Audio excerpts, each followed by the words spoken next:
Hello friends hello friends, welcome to my channel skill up academy. आज हम discuss करेंगे English literature, जो कि बहुत इम्पोर्टेंट है आपके डीएसएसबी एग्ज़ाम के लिए। हम स्किल अप एकेडमी पे डीएसएसबी एग्ज़ाम का इंग्लिश लिटरेचर का फुल सिलेबस कवर करेंगे स्टेप बाय स्टेप। आप हमें फॉलो अप करते रहें। आज हम डिस्कस करेंगे हु वॉज विलियम ब्लेक।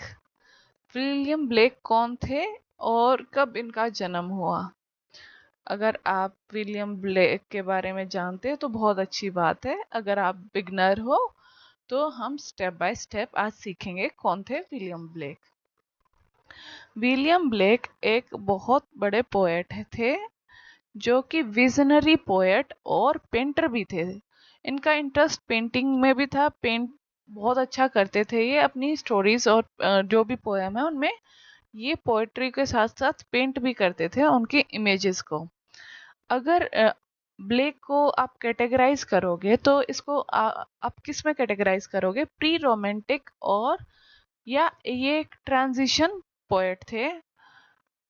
इस अब हम बात करते हैं। विलियम ब्लेक का जन्म हुआ था 1757 1757 और ये इनकी डेथ हुई थी 1827, मतलब 1827 में इनकी मृत्यु हो गई थी। अब इनका जन्म हुआ था लंदन में और इनकी एंटायर लाइफ वहीं स्पेंड हुई थी।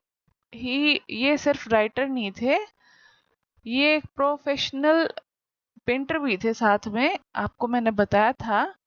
अब मैं डिस्कस करूंगी इनका एरा एरा के बारे में डिस्कस करूंगी।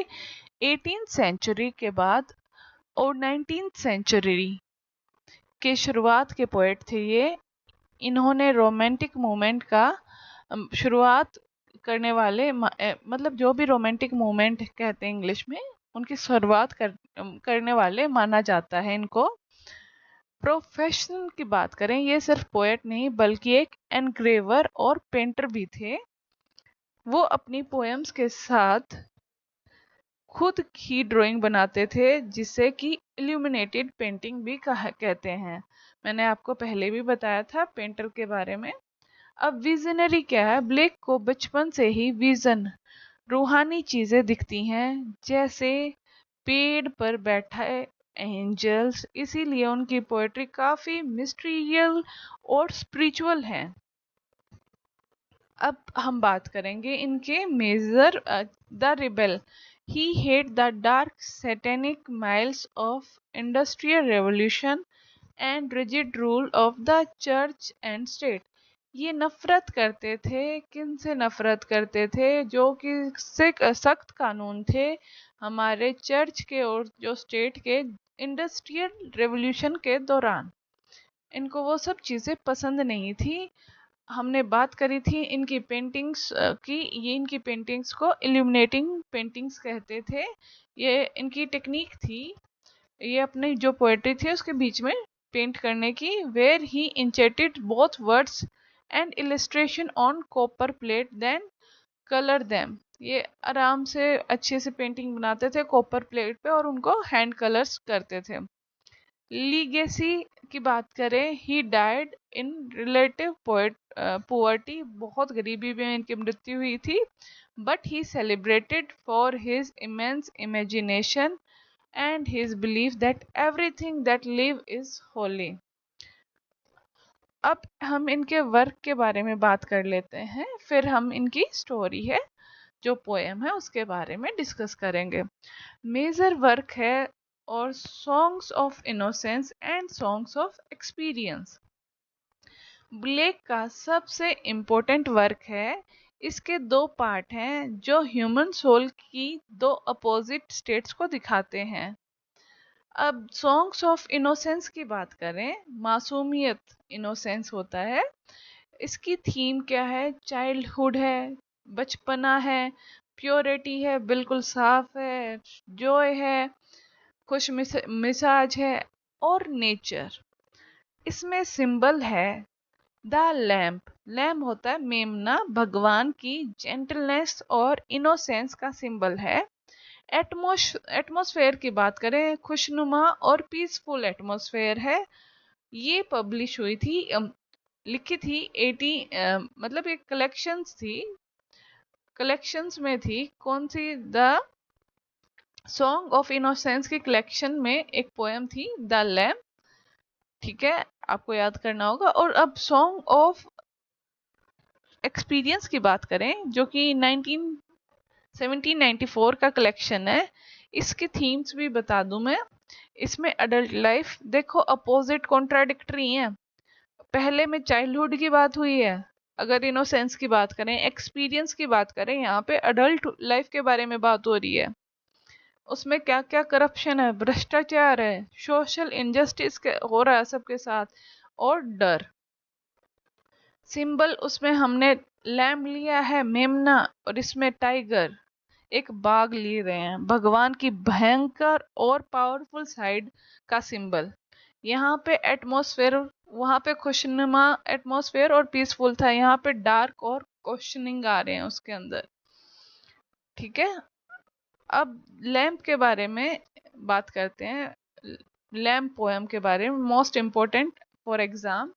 लैम्प, इसमें बच्चा पूछता है, little lamp who made the. Little lamp, तुम्हें किसने बनाया है? दोस्त, दो नो हु मेड दी। क्या तुम्हें पता है तुम्हें किसने बनाया है? नेक्स्ट लाइन है, gave the life the bit the feed। इसमें क्या कह रहे हैं? इसमें कह रहे हैं पोएट, इसमें कह रहे हैं, क्या तुम्हें मीन्स जिसने तुम्हें जिंदगी दी और तुम्हें जीना खाना सब दिया, तुम्हें पता है उनके बारे में? बाय द स्ट्रीम, स्ट्रीम मतलब झरना, पीने के लिए पानी, एंड और द मीड, मेड मतलब मीडन, मेडो फील्ड्स होते हैं जहाँ हरी भरी फील्ड्स होती है। खाने के लिए पानी दिया, पीने के लिए तुम्हें एक मैदान दिया खाने के लिए। ठीक है, इसमें मेडो का बात कर रहे हैं, नदी के किनारे और हरे भरे मैदान।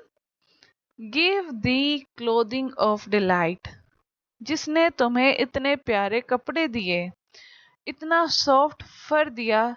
सॉफ्टेस्ट क्लोथिंग हुली ब्राइट, मतलब सबसे नरम कपड़ा, वूल ऊन का वाला, और जो चमकदार है, बहुत ब्राइट है, सफेद है, इतना सिल्की है, इतना सॉफ्ट है, ये दिया है जिसने तुम्हें सबसे नरम वाले कपड़े दिए हैं। नेक्स्ट क्या है? गेव दी सच आ टेंडर वॉइस, जिसने तुम्हें इतनी कोमल और प्यारी आवाज दी है। मेकिंग ऑल द व्हील्स रिजॉय, कि तुम्हारी आवाज सुनकर सारी व्हील्स होती हैं, घाटियां, खुश हो जाती हैं। Little lamp who made the, little lamp नन्हे से मेमने, तुम्हें किसने बनाया है? दोस्त, दो नो हु मेड दी, क्या तुम जानते हो तुम्हें किसने बनाया है? ये हमारा फर्स्ट स्टैंजा है। अगर हम इसमें पोएटिक डिवाइसेस की बात करें, आप देख रहे हो जो हमारी फर्स्ट टू लाइन है, who made the, who made the last में रिपीट हो रहा है। इसके लिए हम टर्म यूज करते हैं एनाफोरा। लाइन के जो, सॉरी, एपिस्ट्रोफे यूज करते हैं, एंडिंग सेम होती है। जब लाइन की स्टार्टिंग हमारी सेम हो रही है, जब लाइन की स्टार्टिंग जैसे गेव दी लाइफ, गेव दी लाइफ, ये स्टार्टिंग हमारी सेम है, तो इसको कहेंगे हम एनापोरा। लाइन की स्टार्टिंग वाले वर्ड्स हमारे सेम है, गेव दी, सेम सेम वर्ड्स का यूज कर रहे हैं, एनापोरा। लास्ट के जो वर्ड सेम होंगे, जैसे कि हमारे फर्स्ट वाले में थे सेम, जैसे आई विल बी, ये हमारा क्या हुआ, ये हमारा लास्ट स्टैंडिंग लाइन है, एपिस्ट्रोफ है दोनों में ये। अगर आगे वाली लाइंस की बात करें तो ये हमारी लिटिल लैम्प एनापोरा। लाइन के स्टार्टिंग वर्ड सेम है और एंडिंग सेम है, तो अगर दोनों लाइन सेम है तो हम रिफ्रेन भी कहते हैं इसको। और एल एल का ये रिपीटेशन हो रहा है तो ये एलिट्रेशन भी है हमारा, आप इसको याद रखेंगे। अब हम सेकंड स्टेंजा की बात करते हैं। हमने फर्स्ट स्टेंजा कर लिया, वो क्वेश्चन पूछ रहा है तुम्हें किसने बनाया, तुम्हें किसने बनाया, little lamb. Second stanza, little lamb I will tell thee. अब वो आंसर बता रहा है, बच्चा खुद जवाब देता है, जो बच्चा है अब जवाब देगा। Little lamb I will tell the.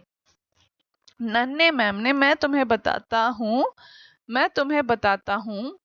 He called, he is called by the name.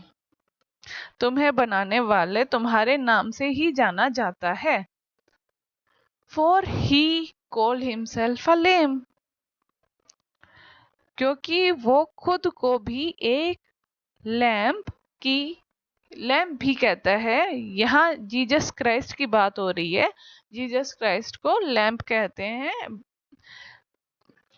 क्योंकि हम गॉड्स को एनिमल्स, जैसे कि गणेश जी के साथ हमारे जो मूषक हैं वो ज्वाइन करते हैं। और अगर बात करें शिव जी भगवान जी नंदी से कनेक्टेड है। अब नेक्स्ट लाइन बात करते हैं हम। He is meek, he is meek and he is mild. इसका मतलब है वो बहुत ही विनम्र, मीक का मतलब होता है विनम्र, और बहुत ही शांत, माइल्ड मतलब शांत है। He become a little child. वो खुद एक छोटा बच्चा बनकर धरती पर आया है। आई अ चाइल्ड एंड दो अ लैम्प। इसका मतलब है मैं एक बच्चा हूँ और तुम एक लैम्प हो, मेमने हो। We are called by his name. हम दोनों ही उसके, भगवान के नाम से जाने जाते हैं। बच्चा भी, अब यहाँ आई क्या है, राइटर अपने आप को भी बच्चा कह रहा है, मैं भी बच्चा हूँ और तुम भी लैंप हो, और हम दोनों किसके नाम से, भगवान के नाम से जाने जाते हैं। लिटिल लैम्प गॉड ब्लेस दी।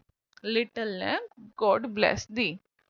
इसका मतलब है नन्हे मैम ने, भगवान तुम्हारा भला करे, भगवान तुम्हें खुश रखे।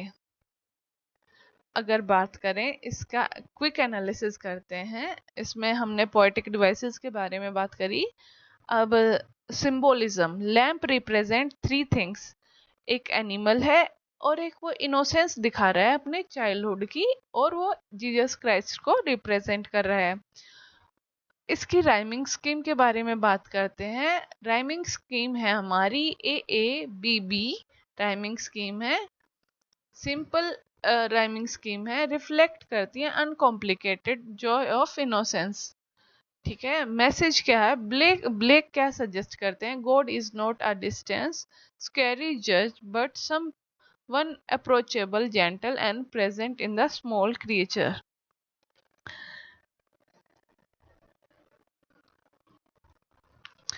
सॉन्ग ऑफ इनोसेंस यह पोएम दिखाती है दुनिया में कितनी सुंदर और साफ चीजें हैं, हम बच्चों की नजर से देखते हैं तब पीसफुल इनोसेंस है, सब दिखाई देता है। नेक्स्ट वीडियो में हम बात करेंगे songs of experience the tiger. Songs of experience की कलेक्शंस में द टाइगर पोएम है। अगर आपको हमारी वीडियो अच्छी लगे तो वीडियो को लाइक करें, चैनल को सब्सक्राइब करें। Skill up academy 9।